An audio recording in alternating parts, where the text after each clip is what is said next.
Yehova ndiye tantwelo limba, ndimbusa wanga sindizansowa. Mapiko ake andisungaine, ndiye tandizo mumasauto. Ndikamayenda muziko lino, palibe futolo ndiwopyaine. Ndikamachimwa akululuka, achinjiriza posweka mtima.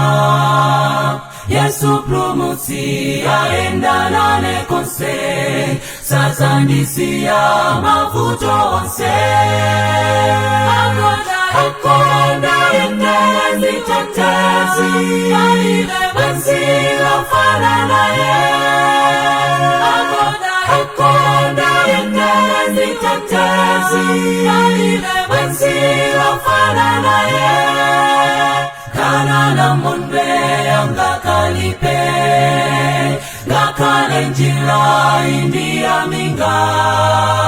Sindiza wapa, sindiza nsia, sindilineka poenda ile. Aunikila ndikope yake, chikondi chake ndicho pambana.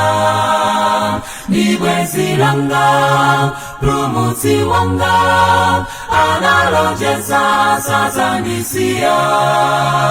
Yesu promutsi aenda nane konse, sazandisiya mavuto onse.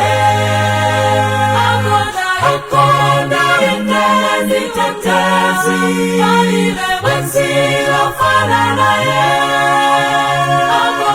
Akonda ene zitetezi,